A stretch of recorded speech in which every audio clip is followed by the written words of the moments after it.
4 करोड़ बिहारी लोगों को voter list से निकाला जा रहा है।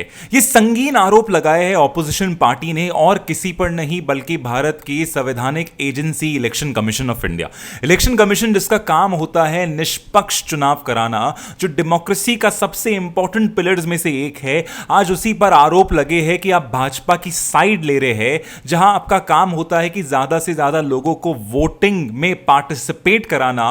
आप अपने ही नागरिकों को 11 डॉक्यूमेंट्स मांग कर जो उन्हें नहीं दे सकते, उनको डिसइनफ्रेंचाइज कर रहे हैं, वोट्स नहीं दे रहे हैं। और यह मामला और भी ज्यादा गंभीर हो जाता है क्योंकि बिहार ही पहला ऐसा राज्य है जहां पर इतना बड़ा मेजर एक्सरसाइज लिया गया है, और इससे आरोप खड़े होते हैं कि कहीं फर्जी वोटर लिस्ट के नाम पर कहीं आप गरीब, मजदूर, आदिवासी, मुसलमानों को तो नहीं हटा रहे हो।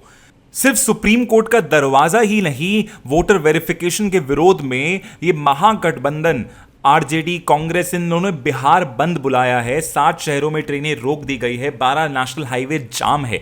लेकिन ये सब क्यों हो रहा है, आइए इस पे एक नजर डालते हैं। क्योंकि इलेक्शन कमीशन ने एक नया कैंपेन निकाला है जिसे कहते हैं सर कैंपेन, मतलब स्पेशल इंसेंटिव रिवीजन। चुनाव से पहले वोटर लिस्ट में वो इंप्रूवमेंट करने जा रहे हैं। क्यों इंप्रूवमेंट करने जा रहे हैं? क्योंकि उनके अनुसार बहुत सारे फर्जी यानी कि फेक वोटर्स बेसिकली आज भी वोटर लिस्ट में है। कई सारे ऐसे लोग है जो डेड है, मतलब रिवीजन की जरूरत है, रिवीजन करना कंपलसरी हो जाता है। ऐसे इलीगल वोटर्स को हम नाम हटाएंगे तभी तो चुनाव फ्री एंड फेयर रहेगा। तो इसलिए उन्होंने एक कदम लिया है। इसके तहत उन्होंने घर घर के अंदर BLA एजेंट भेजे हैं, जिन्हें कहा जाता है बूथ लेवल एजेंट। ये जाकर एक फॉर्म देंगे जिसके अंदर 1 महीने की आपको लिमिट दी गई है इस फॉर्म को जमा करने के लिए। 1 महीने बाद आपको फिर से 1 और महीने का समय मिलेगा ताकि एक फाइनल वोटर लिस्ट जारी कर दी जाएगी, और वो फाइनल वोटर लिस्ट बिहार के इलेक्शन के अंदर काम में आएगी। अच्छा, ये करना जरूरी क्यों है? क्योंकि 8 करोड़ लोग जितने भी वोटर लिस्ट के अंदर है, उनमें से केवल 5 करोड़ वोटर्स के नाम 2003 की वोटर लिस्ट में है। इन्हें सिर्फ फॉर्म भरना है, कोई डॉक्यूमेंट नहीं देना, लेकिन बाकी बचे हुए लोगों को इन 11 डॉक्यूमेंट्स में से एक देना होगा। 11 डॉक्यूमेंट जैसे कि आपका जन्म प्रमाण पत्र हो गया, आपका पासपोर्ट हो गया, आपकी जाति कौन सी है, आपका जमीन या घर की रजिस्ट्री, ऐसे करके कोई भी चीज दिखा सकते हो। तो सवाल उठता है कि सर इसका विरोध क्यों हो रहा है जब इलेक्शन कमीशन ने इतनी अच्छी व्यवस्था कर दी है? व्यवस्था अच्छी नहीं है क्योंकि सबसे ज्यादा जो कॉमनली यूज्ड होता है पहचान पत्र, उनको हटा दिया गया है, जैसे कि आधार कार्ड हटा दिया गया है, मनरेगा हटा दिया गया है। और इससे कई सारे लोग डिसइनफ्रेंचाइज हो चुके हैं क्योंकि उनके नाम पर ये सारे डॉक्यूमेंट्स है ही नहीं। उनके पास सिर्फ तो आधार कार्ड है, मनरेगा कार्ड है, राशन कार्ड है। और जब ये कार्ड उनको नहीं मिल रहे तो बहुत बड़ी समस्या आ जाए कि बिहार के अंदर वो वोट दे ही नहीं सकते। चुनाव आयोग ने कहा है कि देखो, फर्जी आधार और मनरेगा बहुत ज्यादा होते हैं, इसीलिए हमने कोई से भी 11 डॉक्यूमेंट्स माने हैं ताकि लीगल वोटर्स आ पाए। क्योंकि बीते सालों के अंदर बिहार से बाहर से बहुत सारे लोग आए हैं। बाहर से मतलब पूर्वांचली लोग नहीं बल्कि इलीगल इमिग्रेंट्स आए, रोहिंग्याज आए, सीमांचल के अंदर बांग्लादेशी बहुत सारे रह रहे हैं।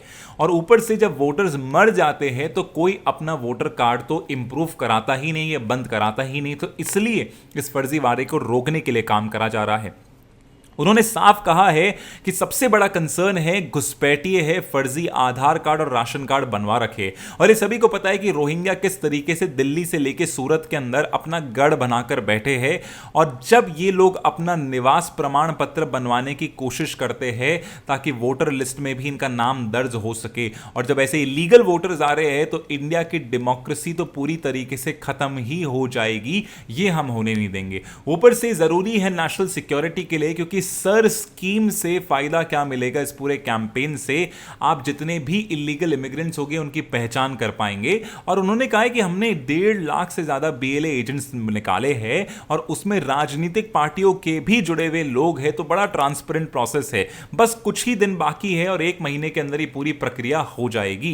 क्योंकि गड़बड़ी इलेक्शन कमीशन का जो कहना है वो हमेशा होती है। उदाहरण के तौर पे नवंबर 2024 के अंदर जब ये अन्न वाली योजना होती है, ये जो फूड ग्रेन्स बांटे जाते हैं 80 करोड़ लोगों को मिल रहे थे, लेकिन 80 करोड़ में से फर्जी कितने थे? 6 करोड़ लोग, तो उन्हें रद्द कर दिया गया था। तो सोचिए वोटर लिस्ट के अंदर भी कितने सारे ऐसे लोग होंगे। लेकिन इसी आर्ग्यूमेंट्स के बेसिस पर ही ऑपोजिशन ने खुल्लम खुल्ला चुनौती दी है इलेक्शन कमीशन की इस आदेश को। कहां पर? सुप्रीम कोर्ट में। कि कहा कि क्या करेगा, ये करीब 4 करोड़ लोगों का वोट का अधिकार छीन लेगा। सबसे बड़ा आर्ग्यूमेंट वो देते हैं कि ये असंवैधानिक है, कि पहली चीज ये इलीगल है क्योंकि ऐसे कोई रूल्स अलाउ ही नहीं करते, क्योंकि कहीं ना कहीं ऑपोजिशन के अनुसार उन्हें साजिश दिखती है। साजिश कैसे? जब जनवरी 2025 के अंदर वो कहते हैं कि बिहार की फाइनल वोटर लिस्ट आ गई थी, लेकिन एकदम से उसको बिना कोई एक्सप्लेनेशन दिए हुए उसको हटा दिया जाता है, खारिज कर दिया जाता है। और एकदम से अब कहते हो कि 7 करोड़ लोग अब सिटीजन हो या नहीं हो, अब एक तरीके से प्रूफ करिए।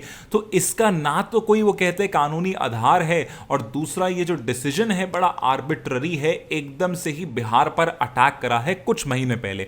दूसरा सबसे बड़ा आर्गुमेंट कि आपने आधार और मनरेगा और राशन कार्ड जैसी इंपॉर्टेंट चीजें हटा दी, और ये सारी की सारी गरीब लोगों पर रहती है, क्योंकि वो कहते हैं कि जो 4 करोड़ दलित मुस्लिम प्रवासी है, बाहर रह रहे हैं, उन्हें वोट डालने से रोकने का इरादा है इलेक्शन कमीशन का।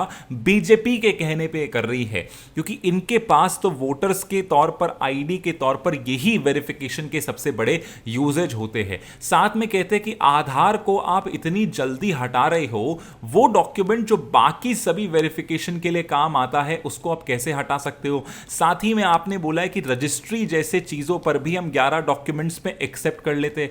अरे भैया 65% आबादी के पास अपना जमीन ही नहीं है, तो कागज खाक मिलेगा उनको, और कागज मिलना इतना आसान नहीं होता। कहां से वो डॉक्यूमेंट्स लेकर आएंगे? ब्यूरोक्रेसी कितना जल्दी दे देगी क्या? आंसर है नहीं। ऊपर से कहते हैं कि इसके अंदर कितने समय का आपने पूरा का पूरा वक्त दिया? सिर्फ 1 महीना। 1 महीना में यह संभव ही नहीं है, क्योंकि बहुत ही जल्दबाजी के अंदर करा है। आपने किसी से सलाह नहीं ली, आपने किसी से कंसल्टेशन लिया ही नहीं, अपनी मर्जी से कर रहे हैं। और आंकड़े कहते हैं कि सिर्फ 14% लोगों ने अभी तक क्या करा है? फॉर्म भरा है। 5 जुलाई तक करा है, मतलब 14% लोग ही अभी तक फॉर्म भर पाए हैं, और अभी मात्र 20 दिन बाकी है। तो कैसे बाकी सारे लोग करेंगे? आप कह दोगे कि जिन लोगों ने फॉर्म भरा नहीं उनका नाम हम काट देंगे, तो बहुत जल्दबाजी के अंदर हो रहा है। यहां तक कि पश्चिम बंगाल की मुख्यमंत्री ने सर को एनआरसी से इक्वेट कर दिया कि हमारे ही लोगों से एक तरीके से आप उनको डिसइनफ्रेंचाइज कर रहे हैं, उनको बाहर निकालने की कोशिश कर रहे हैं, उनके वोटिंग के संवैधानिक अधिकार से वंचित कर रहे हैं। अभी बिहार है, अगला साल कहां टारगेट होगा? बंगाल के अंदर, क्योंकि अगले साल चुनाव वहां पर होंगे। साथ में दिक्कत भी यह है कि भैया कागजात, जो पेपर्स होते हैं, जो डॉक्यूमेंट्स होते हैं, वो इतनी आसानी से नहीं मिलते। सरकारी आंकड़े हैं, 2022 के अंदर एक जाति सर्वे हुआ था, उसमें बताया कि जो जन्म प्रमाण पत्र है वो सिर्फ लगभग 3% लोगों के पास है, लगभग 2.5% लोगों के पास पासपोर्ट है, और 45% के पास 10वीं पास का सर्टिफिकेट, और 16% के पास जाति प्रमाण का पत्र है।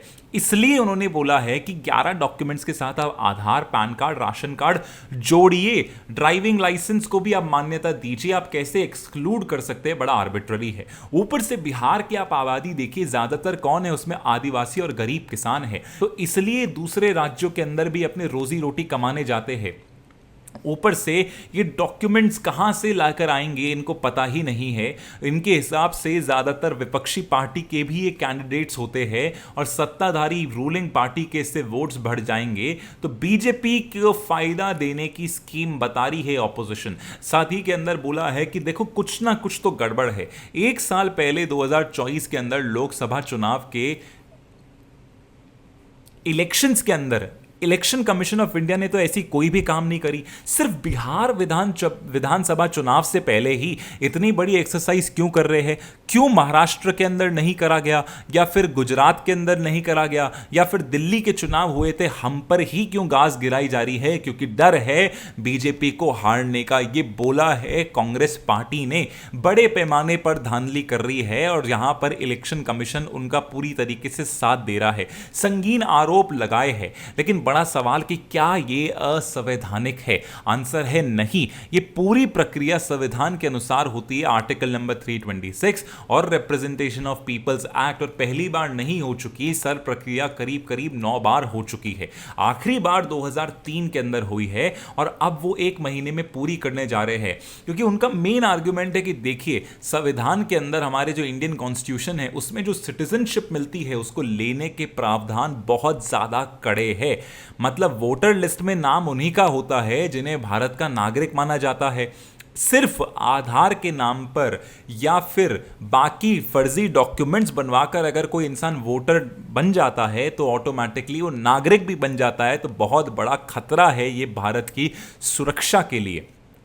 इसलिए आधार या राशन कार्ड देकर मतदाता बना देना संविधान के तहत नागरिकता देने के नियमों के ही खिलाफ होगा।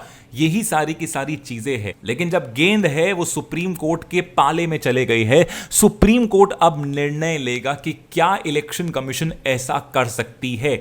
अगर कर सकती है तो क्या उसका करने का तरीका सही है, क्या यह जल्दबाजी में लिया गया फैसला नहीं है, क्या यह आर्बिट्ररी नहीं है। अभी ट्रांसपेरेंसी को लेकर बहुत ज्यादा सवाल उठाए जा रहे हैं। अगर आधार इतना बड़ा लूप होल है तो वोटर कार्ड बनाने में आधार का यूज कैसे आप अलाउ कर देते। ये सारे सवाल सुप्रीम कोर्ट देगा, लेकिन ऑपोजिशन की सवाल जो मंशा है वो सही है, क्योंकि फर्जी वोटर नाम के जो हटाने की आप कोशिश कर रहे हैं कहीं उससे लोकतंत्र का सफाया तो नहीं हो रहा है।